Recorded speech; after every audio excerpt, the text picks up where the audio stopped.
लग्न रुखवतासाठी लागणारी स्टील भांडी, सागवानी बेड, डिझायनर कपाट, teapoy, dining table, sofa set, showcase इत्यादी फर्निचर, हॉटेल, कॉफी शॉप आणि ऑफिस फर्निचर, तसेच टीव्ही, फ्रीज, वॉशिंग मशीन, आटा चक्की इत्यादी इलेक्ट्रॉनिक्स वस्तू योग्य दरात व भरपूर व्हरायटीमध्ये मिळण्याचं एकमेव ठिकाण Lakshmi enterprises flora furniture steel व इलेक्ट्रॉनिक मॉल, 3 रस्ता, बार्शी रोड, शेगाव दुमाला, पंढरपूर।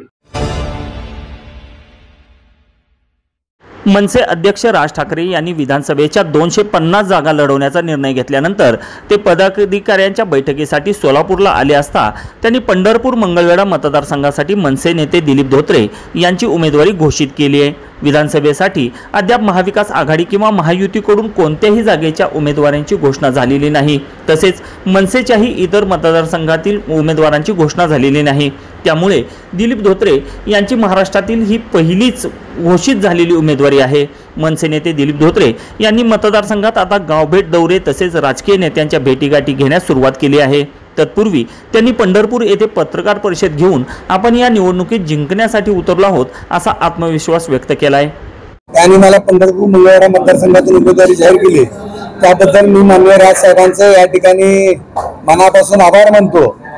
माननीय राजसाहेबांनी मला या ठिकाणी निष्ठेचं फळ दिलंय आणि निश्चितपणे येणाऱ्या काळामध्ये पंढरपूर मंगळवेढा विधानसभा मतदारसंघातील जनता माझ्या पाठीशी खंबीरपणे उभी राहून मला आशीर्वाद देईल आणि मी जे आतापर्यंत जनतेसाठी काम केलं, जनतेची सेवा केली, निश्चितपणे त्यासाठी पंढरपूर मंगळवेढा मतदारसंघातील जनता मला आशीर्वाद देईल याची मला खात्री आहे।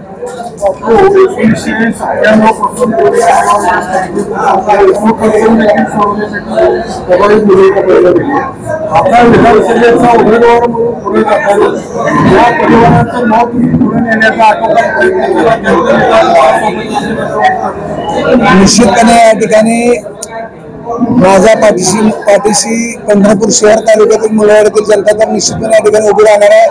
विठ्ठल परिवारातली सर्व जनता माझ्या पाठीशी खंबीरपणे उभी राहील याची मला खात्री आहे। त्याचबरोबर आमचे जे नेते असतील त्या सर्व नेत्यांना भेटून त्या ठिकाणी मी त्यांना विनंती देखील करणार आहे की त्यांचा आशीर्वाद मी मागायला त्या ठिकाणी त्यांच्याकडे जाणार आहे।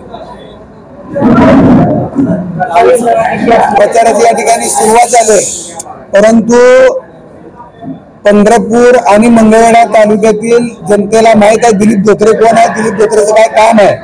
त्यामुळे निश्चितपणे या ठिकाणी प्रचारात मला कुठलीही अडचण येणार नाही, परंतु त्या ठिकाणी प्रत्येकाच्या दारात जाऊन माझी माय माऊली, माझी भगिनी असेल, माझी वडीलधारी मंडळी असतील, तरुण मित्र असतील, बांधव असतील, त्या ठिकाणी सगळ्यांना मी मतदान रूपी आशीर्वाद मागण्यासाठी मी प्रत्येक ठिकाणी त्या ठिकाणी घरोघरी जाणार आहे। माननीय राजसाहेब ठाकरे यांच्याकडे काल या मतदारसंघातील इच्छुकाने त्या ठिकाणी उमेदवारीची मागणी केलेली आहे। आमचे जिल्हाध्यक्ष प्रशांत गिड्डे असतील, शशिकांत पाटील असेल, त्या ठिकाणी त्यांनी उमेदवारीची मागणी केलेली आहे। निश्चितपणे माननीय राजसाहेब ठाकरे येत्या काळामध्ये यांची उमेदवारी जाहीर करतील। विषय लोकसभेचा विषय वेगळा होता, ज्यावेळेस माननीय राजसाहेबांनी पाठिंबा दिला होता त्यावेळेस असं सांगितलं होतं की हा पाठिंबा नरेंद्र मोदींना फक्त लोकसभेपुरताच असेल, पुढचं विधानसभेचं काही जाहीर केलं नव्हतं। आणि आता राजसाहेबांनी महाराष्ट्रामध्ये 250 जागा लढवण्याचं त्या ठिकाणी जाहीर केलेलं आहे आणि त्या पद्धतीनं आमच्या महाराष्ट्र नवनिर्माण सेना पक्षाचं काम चालू आहे। कुठं तुम्हाला बावी दिसलं का? मी आमदार होणार आहे, बावी बिवी नाही, मी बावी म्हणलेलं नाही। माझा एक बोर्ड, माझी एक पोस्ट किंवा माझं काही दाखवा, किंवा आता माझे जेवढे आतापर्यंत डिजिटल बोर्ड लागले पंढरपुरात, मग वेगवेगळ्या महापुरुषांच्या जयंती असतील, वेगवेगळे कार्यक्रम असतील, गणेशोत्सव असेल किंवा माझा वाढदिवस असेल, एका तर बोर्डावर 22 आमदार असं तुम्हाला दिसलं का? 22 आमदार हा माझा विषय नाही, मी निश्चितपणे या ठिकाणी आमदार होणार आहे याची मला खात्री आहे। जनतेला मी एवढंच सांगेन की तुमच्यासाठी जो काम करणार आहे, तुमच्यासाठी ज्यांनी काम केलंय, कुठल्याही जातीपातीच्या भानगडीत न पडता जो तुमच्या कामाला धावून येतो, जो निम्म्या रात्री तुम्ही हात मारली तर तुमच्या मत्तेला धावून येतो, जो जनतेचं काम करतो, जो कायम रस्त्यावर आहे, अशा माणसाला आपण मतदान करावं हीच मी जनतेला विनंती करतो।